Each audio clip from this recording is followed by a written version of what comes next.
Tanto la historia política como la socioeconómica de nuestro país transparentan, desde su fundación, que la República y el Estado fueron organizados en función de los intereses de unos pocos.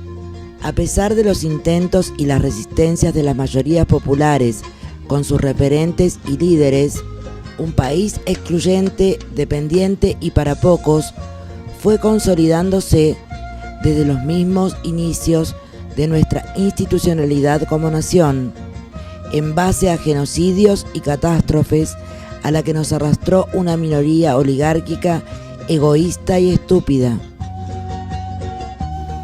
Desde prácticamente la mitad de la década de los años 40 del siglo XX, en el marco de las presidencias del general Juan Domingo Perón, se inició la construcción de la organización popular unificadora de la mayoría de los trabajadores, que hasta ese entonces habían llevado adelante, aislada y desigualmente,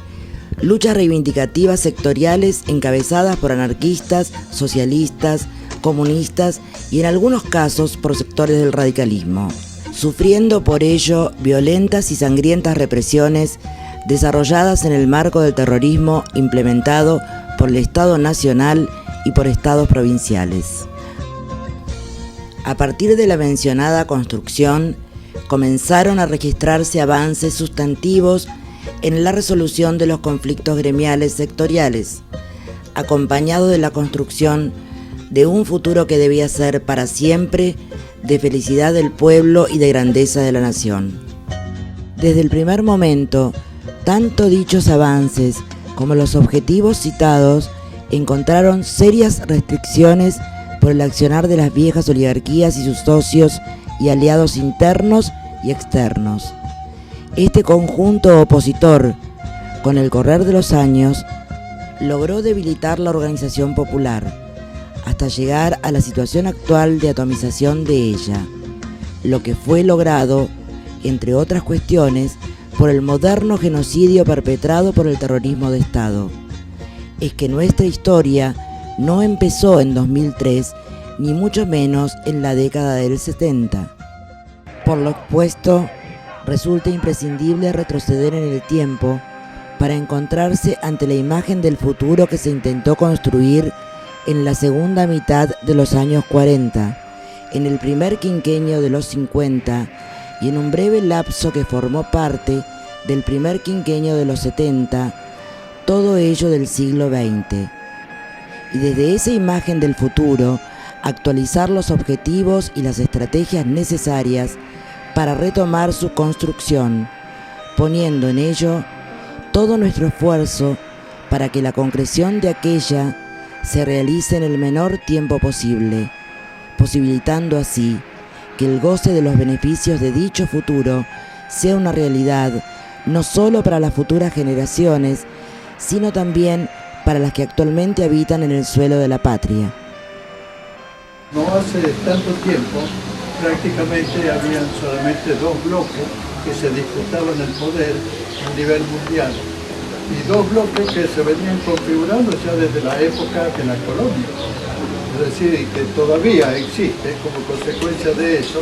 una gran cantidad de territorio dentro de nuestra América Latina y Caribe, que es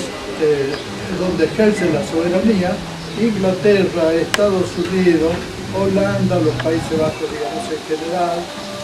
incluso Italia, etc. Todos tienen sus islas y sus archipiélagos, por ejemplo, en el Caribe. Pero a medida que se fueron debilitando o que fue avanzando prácticamente el crecimiento, no el desarrollo, sino el crecimiento de otros países como consecuencia de guerras, etc., se dio lugar al surgimiento de una gran cantidad, digamos, de polos, ¿no es cierto? Entre los cuales Estados Unidos sigue siendo un polo, Rusia con un conjunto de países que se independizaron y algunos aliados, etc., es otro polo, China es el polo, digamos, más fuerte,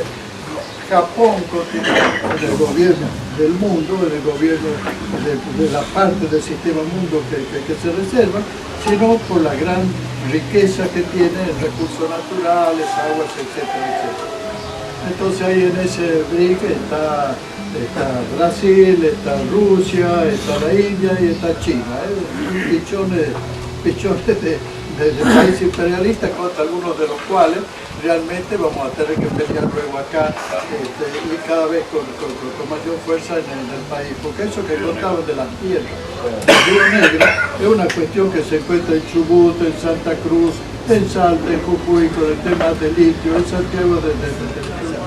¿Qué metodología podemos aplicar para tener una organización que realmente asuma la responsabilidad de esta lucha que se viene, que hasta ahora son percibidas como una cosa, la necesidad de flujo de capitales para sacar la riqueza,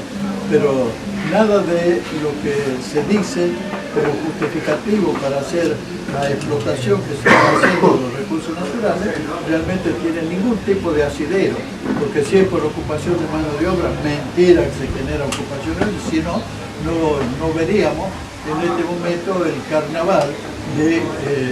acciones de tipo de beneficencia, entre comillas, que realiza el gobierno nacional a través de planes jefa de hogar, a través del plan universal para los hijos, de la cooperativa argentina trabaja, donde ningún cooperativista sabe realmente qué es esa cooperativa. Nunca vio el estatuto, no sabe cuál es el estado, el movimiento contable que existe, y simplemente, digamos, nombran un coordinador que es el que va mensualmente a rendir cuenta al intendente para que el intendente dé las órdenes para que se extiendan los cheques. Eso es cooperativa. Que yo sepa, no tiene nada que ver con la figura de una cooperativa. Pero en fin. Ayer fue la venta a precio vil de las empresas públicas, el endeudamiento externo, la destrucción de la industria y del sector público, el inicio de la transnacionalización de recursos estratégicos, la permisividad de concesiones de superficies en áreas de seguridad,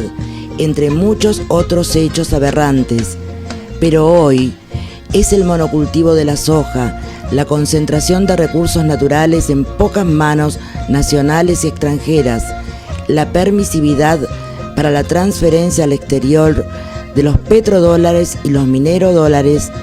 la entrega en propiedad a empresas extranjeras de extensas superficies en áreas de seguridad, el denominado desendeudamiento, entre muchos otros hechos lamentables que componen la actual circunstancia nacional.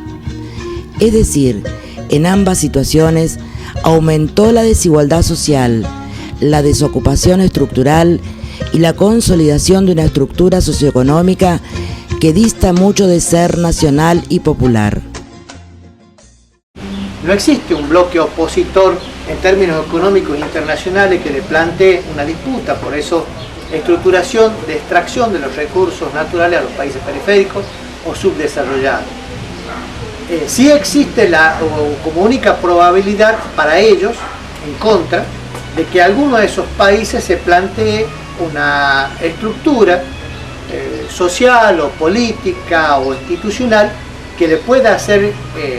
condicionar la extracción de los mismos. Y nosotros también tenemos riquezas que podrían trastornarse en un problema de dependencia, porque somos objetivos de ellos por esas mismas circunstancias. Yo vivo en una provincia que es una esponja. Nosotros naturalmente nos hemos caracterizado así en el último ordenamiento territorial. Es una esponja. Nosotros estamos parados sobre agua, no sobre tierra. Y alimentamos a 5 provincias de agua. O sea, todo lo que extraen del subsuelo en agua después de las otras 5 provincias surge de cómo se acumula en esa esponja que es Tucumán, que son los cerros tucumanos. Entonces,